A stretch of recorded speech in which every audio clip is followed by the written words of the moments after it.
So they cried out again, "Crucify him." But they shouted, saying, "Crucify him, crucify him." But they cried out, "Away with him, away with him, crucify him." Mark 15:13, Luke 23:21, John 19:15. Words have meaning. They have very significant meaning. But I'd like to remind you tonight that words can lose their meaning. Words can lose their meaning over time. It generally does not happen very quickly, but words can lose their meaning over time. And I'm afraid the word that we're going to be discussing tonight, the one you see before you, the word crucify, is one of those biblical words, a significant biblical word that can lose meaning, and I think has lost meaning. The way it can lose meaning in our world today is for us to not speak of it very often, or maybe to not define it the way it needs to be defined. And that is especially true as we live in what most would probably describe a culture that is very modern and relatively civil. And so words don't lose their meaning quickly, overnight. But if we don't use them correctly, if we don't define them correctly, if we don't study them properly, they can. Dan Williams acknowledges this fact about the word crucify when he says the words crucify and crucifixion have lost much of their original impact because the modern world has been unacquainted with this barbarous form of execution. But you know, something is changing in our world. If you're paying attention, perhaps you've heard of this, and maybe even changing in our world to the extent that we will maybe understand crucifixion more the way the first century people understood crucifixion. For you see, the radical Muslim group ISIS, with their savage reputation, has actually revived this ancient practice of crucifixion.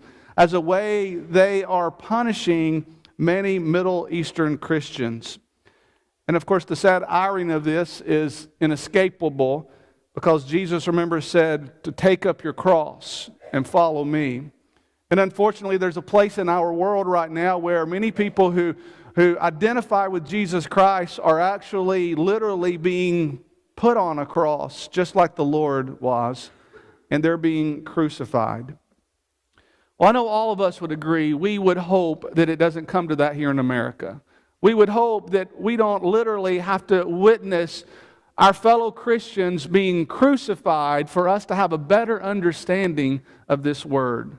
And the good news is, it doesn't have to come to that. I'm not telling you that one day it might not come to that. I don't know what will happen in the future, and you don't either. But I'm telling you, it doesn't have to come to that, because we can study this word, and that's what I propose that we do this evening. I want this evening to remind us of the importance of this word, the word crucify. I want us to see how it impacted our Lord, how it impacted the world, the culture in the Lord's lifetime in the first century, and I want us to make sure that we understand how it impacts our salvation as well. So I want us to begin by thinking about the method of crucifixion. Again, I think we sometimes lose the meaning of what this really represented. So I want to take just a moment or two and talk to you about the process of crucifixion, the method of crucifixion. In the New Testament, the word crucify appears around 10 to 15 times, just really depending upon the translation that you prefer. It also is found, obviously, in the 4 gospel accounts. In the original language, the word crucify simply means to drive down with stakes. And so, in a practical way, you could use this word, crucify, to refer to just driving stakes in the ground. But when this word was employed as a means of capital punishment, as it was in the first century, then the word crucify would have brought on horrific images in the minds of those hearers of the first century gospel. For you see, to crucify meant an agonizing, humiliating, torturous death. It was actually a method that was designed to create the most painful, prolonged public execution possible. It was actually designed to cause a person to suffer for potentially many days. As a matter of fact, had the Lord Jesus Christ not gone through the terrible scourging that he went through prior to his crucifixion, and had it not been the timing of the Jewish calendar, it might just have been the case that the Lord would have suffered even longer. And likely he would have suffered even longer. For you see, if you just took a healthy man, middle-aged man, someone in his 30s in those days, as Jesus would have probably been, if you took a healthy, strong man and you crucified him, you could potentially leave him on that cross for days. For days. As a matter of fact, some historians say that there was actually a form of crucifixion when they didn't nail nails in you, and they would rope you, they would tie you to the cross, and they would even have what we might call a little seat for you to at least rest yourself upon, and so the idea would be the public humiliation of being tied up in that form, but then the exposure that you would be put through for days upon days. But of course we know in the Lord's case, it was the kind of crucifixion where they actually nailed nails in him. And so we might say by the grace of God, he did not have to suffer for days, only for those 6 hours. But you see, we just really don't understand this method. We've never seen it with our own eyes, thanks be to God. Hopefully we never will. That's why we're studying it. As a matter of fact, one medical doctor who's actually studied crucifixion says that our understanding of crucifixion is too pretty. Those were his words, too pretty. And most of us, what we've seen probably demonstrated in some kind of motion picture, more than likely does not tell us what it was really like. I know one of the latest movies, The Passion of the Christ, when it came out, if you had the opportunity to see that, I'm told those who know about crucifixion, who have studied it, I'm told that they say that it really was close to being actual in the way crucifixion was portrayed in that movie. But the average person, though, let's just say, probably does not have a really good understanding of how horrific the method of crucifixion really was. As far as the Roman state was concerned, it was a symbol of punishment to the one who was being crucified, and it was also a warning for the witnesses. For you see, anybody could see this. They would do this out in public. And so it was a symbol of punishment for the one who was being crucified, but it was supposed to warn the witnesses, you don't do anything that would cause this to happen to you. Now, to the first century Jews, the method of crucifixion probably conjured up thoughts from a psalm that they had read and studied, Psalm 22, verse 16, where it says, they pierced my hands and my feet.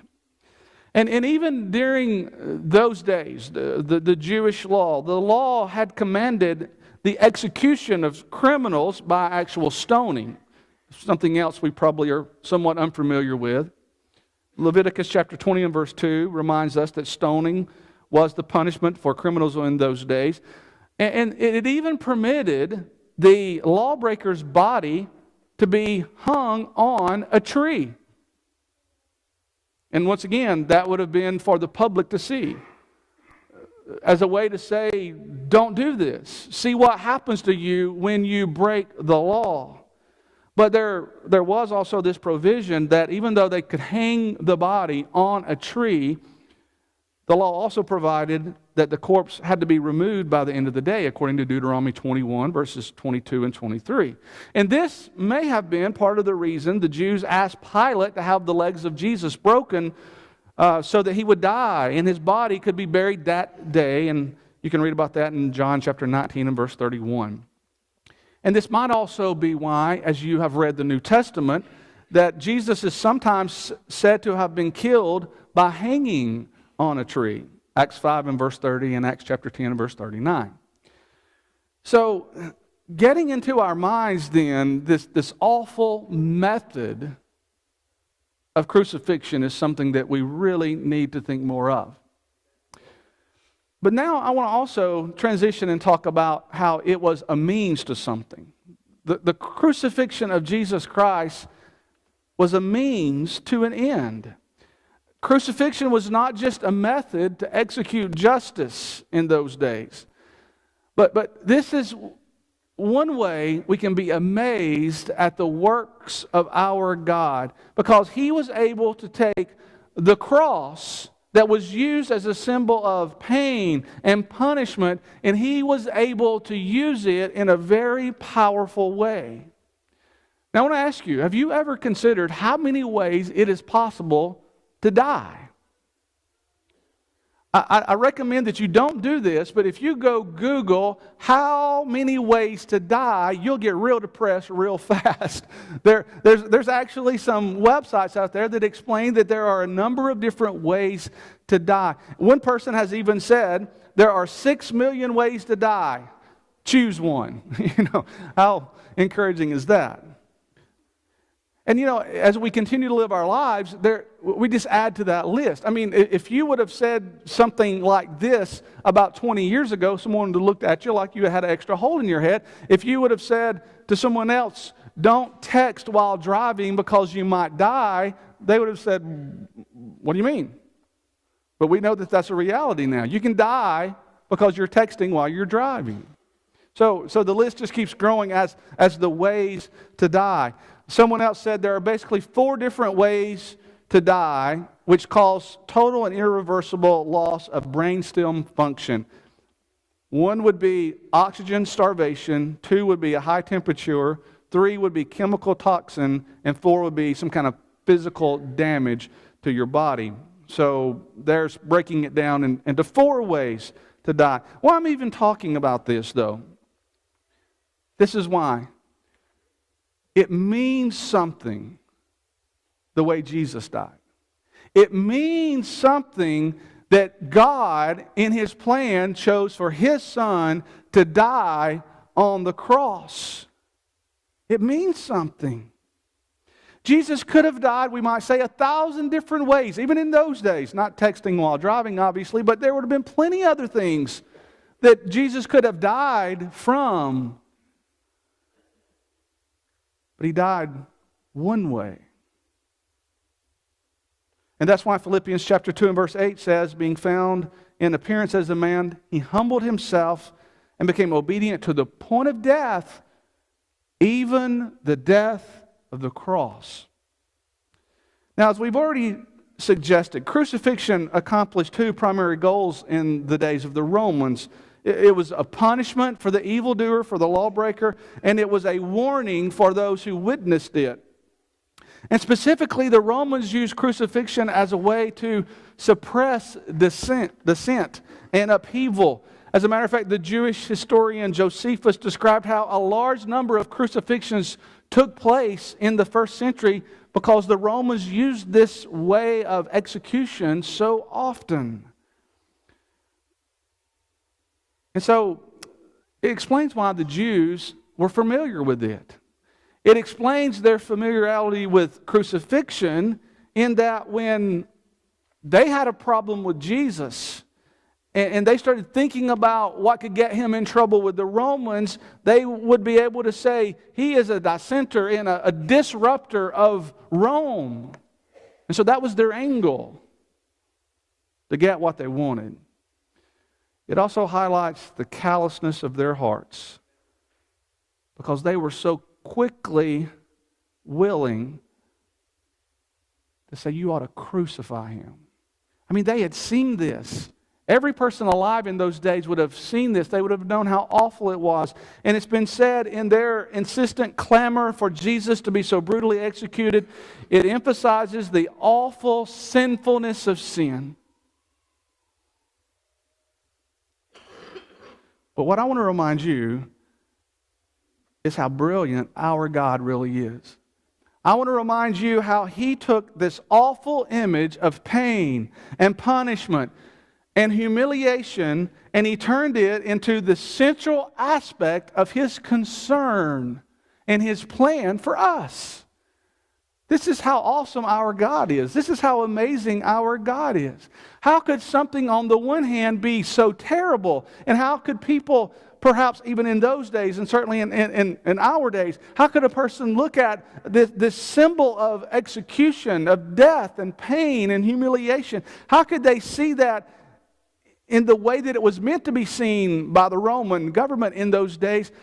And how could God take all that and say, this is central to my message? That's what some might call a dichotomy. And that is why it actually is said like this in 1 Corinthians chapter 1 and verse 18, for the message of the cross is foolishness to those who are perishing, but to us who are being saved, it is the power of God. Now that, my friends, is an amazing God. Someone who could take the cross, meant for all of its cruelty and pain and punishment and humiliation and shame, and for our God to say, this, I'm going to take this out of the culture and I'm going to establish it as a permanent fixture in the message that I have for people for the rest of time. And that is exactly what God did with the cross. Which brings us to why we're here tonight. And it's how I'd like to close, and that is by just thinking for a moment about the message of the cross. That's what God did. The sacrificial death of Jesus became the central part of the Christian faith. And this is why Paul could say in 1 Corinthians 2 and verse 2, I resolved to know nothing while I was with you except Jesus and Him crucified. I mean, think about that. And I really think that that is what Paul is actually talking about. If we had a little bit more time, I would read with you in 1 Corinthians chapter 1, beginning in verse 18, and really going all the way into chapter 2, about how the message of the cross is viewed still, even today, in those days, but even today, as foolishness, and how God could take that and how He could use it and how He could present it and how He can make it something that today a person cherishes. In those days, it would have been something that a person feared. But today, it can be something that a person cherishes. And so he said there in 1 Corinthians 2 and verse 2, for I determined not to know anything among you except Jesus Christ and Him crucified.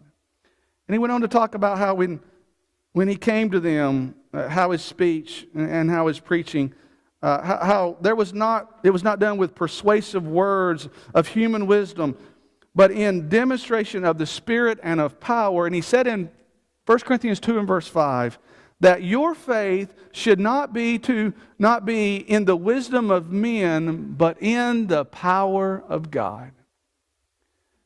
So what is the power of God? The power of God is how He took that symbol, the cross, and He said, this is central to your faith. How He took the cross and what Jesus did in going to the cross and dying on the cross and being taken down off the cross and being buried in a tomb, and then after 3 days being raised from the grave. He took that imagery and He said, this is what your faith is all about. This is the hope that you have. This is the plan that I present to you.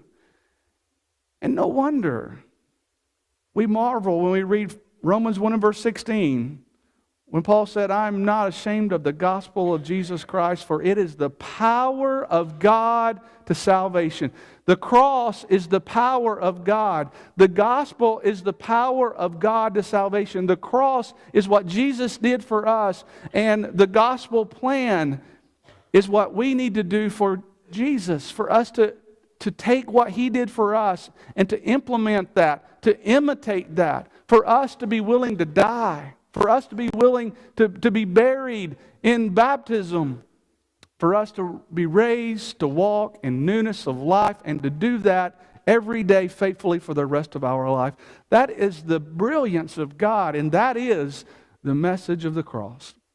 Tonight, if you're not a child of God, we want to stop right now as we end this lesson and sing a song to encourage you to come and join us in being excited about this terrible instrument of pain that was the case for the first century, but something that we cherish and that we rejoice in today. That is the power of God. That's the message of the cross. And if we can assist you tonight in responding to the Lord, come right now as we stand and as we sing.